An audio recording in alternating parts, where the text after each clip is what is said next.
So you're pretty familiar with this image of the heart. We have the four chambers, and I'm just going to start by labeling them: the right atrium and right ventricle on this side, and the left atrium and left ventricle on this side. And the question is this: what happens if we choose two spots? I'm going to choose this one right here with a little X in the left ventricle, and some other spot over here in the aorta, let's say, with the purple X. And this is, of course, our aorta up here. What happens if I follow the pressure at those two spots? So of course, I was going to say maybe if I'm the red blood cell sitting there, but we know red blood cells move around. But let's say I'm just kind of following the pressure at those two spots, those locations, over time. So this will be time over here. What does the pressure look like at that location? And let's say I'm following for, let's say, 1 second. So if my heart rate was somewhere like 60 beats a minute, that would basically mean 1 second would be 1 beat, right? This is 60 beats a minute. And just keep in mind, 60 beats a minute is actually pretty low. So that would be like if I'm reading a book or sitting around relaxing. And on this side, let's do pressure. And I'll do 0 to, let's say, 100 up here. And remember, the units of pressure are millimeters of mercury, right? Now, actually, before I start, let me even jump into some naming. So just so we don't have to stop later, these are the valves, right? This is the mitral valve, mitral, and below it I've drawn the tricuspid valve. And these are put together, we would call these the atrioventricular valves, right? This is the atrioventricular valves. And atrioventricular, I'll capitalize A and V, because sometimes you'll see the word AV valves.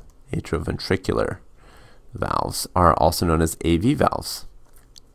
And the other two valves, here, this is the pulmonary valve, down here, pulmonary.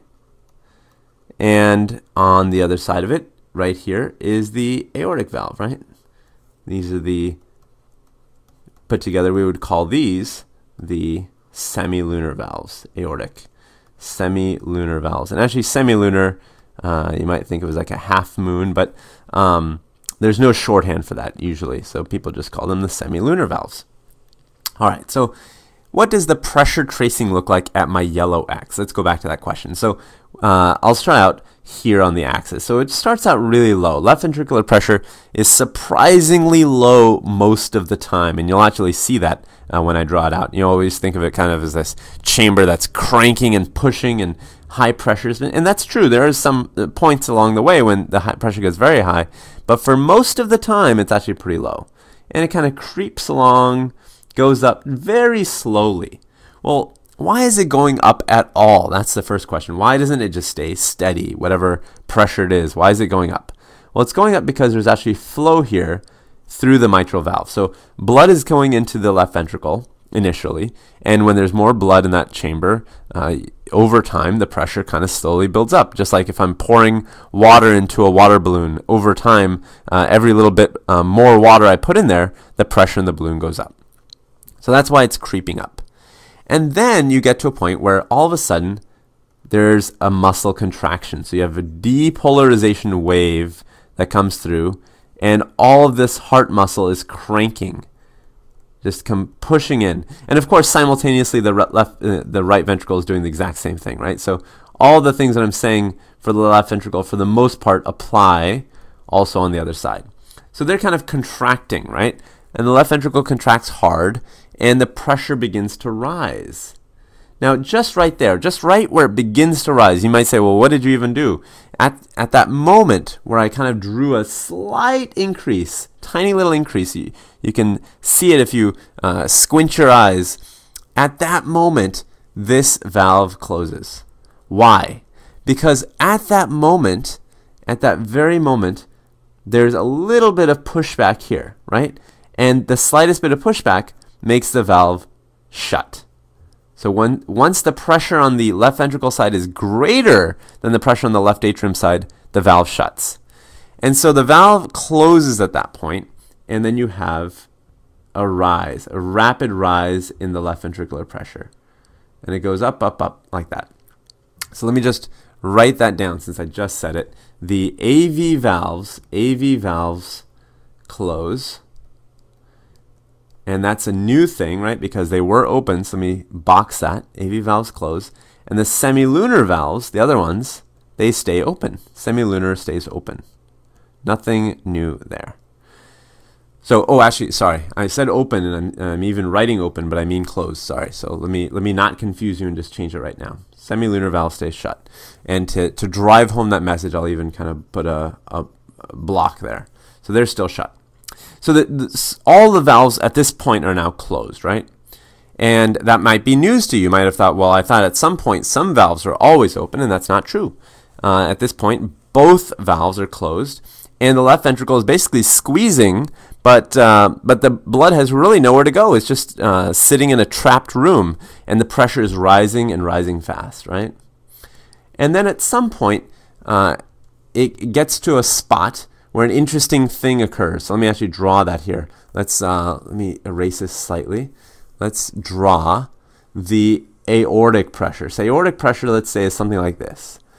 And it's kind of drifting down. Well, why is aortic pressure drifting down? Well, it's because blood is actually kind of in the aorta, blood is rushing away. Remember, from the previous squeeze, you've got blood kind of rushing away out all these vessels, right? It's kind of going away. And as blood rushes away, of course, pressure is going to fall. Remember, there is a relationship between having more blood volume and pressure. So as the blood volume in the aorta kind of drifts away, the pressure drifts down. And this aortic pressure is kind of rising. And at that spot, it's hard to see again. I'm going to just circle it to draw your attention to it. But at that spot, you'll see the aortic pressure is slightly below left ventricular pressure. Slightly below. And because the pressure is slightly below, all of a sudden this is no longer blocked. Now you've got a free path here. This valve opens up and blood can come in. So new blood can come in from the left ventricle. So blood starts rushing in. And of course the left ventricle is still contracting, so it still continues to rise, and it gets to about there. And the aortic pressure is going to rise. And so let me draw that. Actually, I might have switched colors, but you'll forgive me. It starts to rise, and it follows the course of the left ventricle. So basically, it's rising with the left ventricular pressure because there's, a continuous space there. There's no valve between the two, right? So what happened at this spot exactly? Let's just recap it. Well, the AV valve is still closed. Nothing has changed there. But the semilunar valve opened, right? Semilunar valve opened. And that's the kind of interesting new thing, right? That's the cool new thing that allowed the blood to go from the left ventricle out into the aorta. And now what happens? Well, at some point, all this contraction I've drawn relaxes, right? Finally, it kind of goes away on both sides. And all these black arrows I'm going to erase, right? And this muscle, now instead of depolarizing, begins to repolarize. Now, why didn't I erase that last black arrow? Because, again, there is some pressure in the left ventricle. In fact, looking at my graph, you can see there's not just some, but there's a lot of pressure still in there. So all that's changed is that the muscle is now relaxing. And if the muscle is relaxing, then this yellow line begins to drift down, right?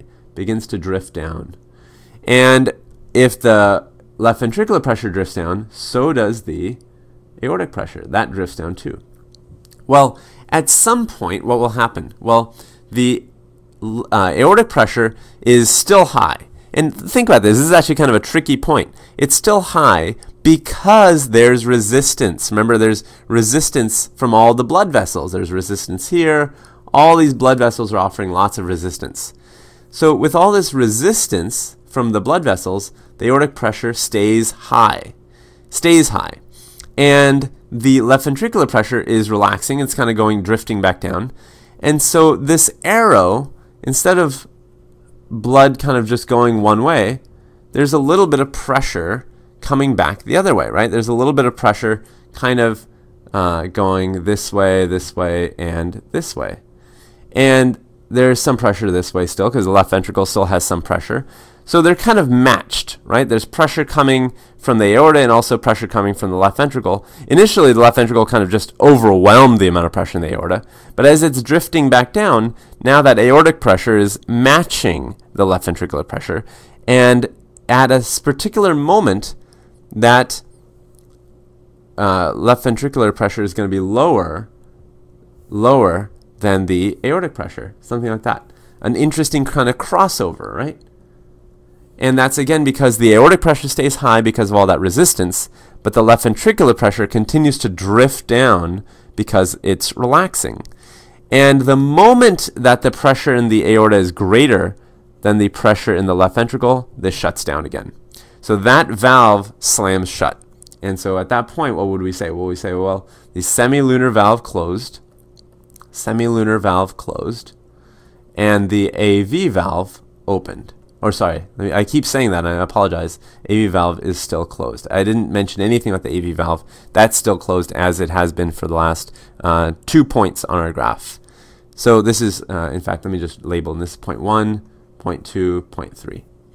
So at this point, what's the next thing that's going to happen? Well, the left ventricle continues to relax, right? Continues to relax, and it goes all the way down through my word, semilunar closed, all the way down, almost to zero. And before it gets there, before it gets all the way to zero, the pressure is so darn low in here, so low, that now left atrial pressure is actually higher than left ventricular pressure, and blood can flow back through. So if blood can flow back through, then we know that as blood kind of fills up a ventricle, the pressure continues to slowly rise over time, right?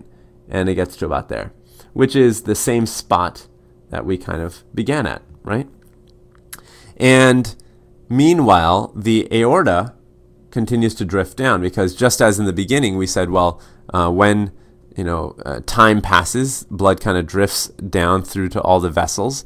So blood is now drifting away as it did before into all the vessels, and as it drifts away, the pressure in the aorta kind of drifts back down again, and it goes something like that.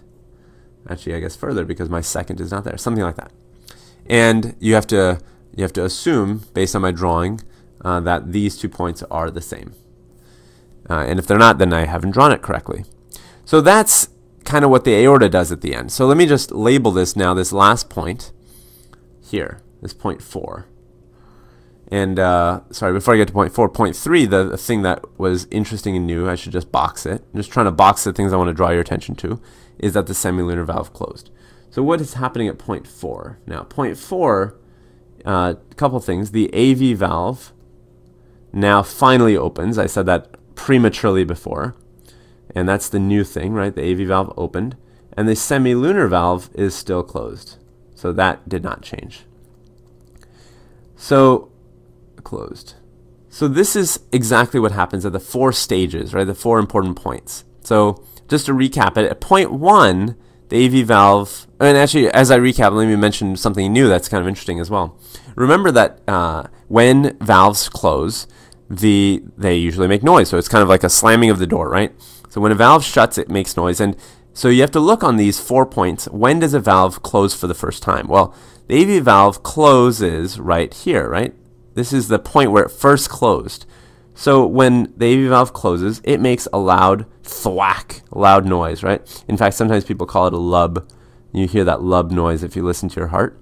And that's the first heart sound because that door just shut. And you can see, based on the pressure differences, it's really closing because the left ventricular pressure is going up so fast. So when you hear that first lub-dub, you know when you hear that lub, that's also the beginning of the high pressure, the contraction of the left ventricle. Now, point 2, does any door close? Does any valve shut? Not really. I mean, the semilunar valve opens, but opening of a valve doesn't really cause any noise. At point 3, the semilunar valve closes, right? So that's where the aortic valve and pulmonary valve slam shut. So again, you get some noise up here. So right, this causes noise. So at point 3, if I was to draw a straight line down here, you'd get some noise. I'm going to cover up my number 4, but that's okay. You know where it is. And this is the second noise. And it's coming from the closing of the semilunar valve. And then point 4, the AV valve opening. Well, opening doesn't create noise. And the semilunar valve is still shut. So really the 2 sounds, the heart sounds, S1, S2, come from the closing of the AV valves initially, the mitral and tricuspid. And then the dub comes from the closing of the aortic and pulmonary valves.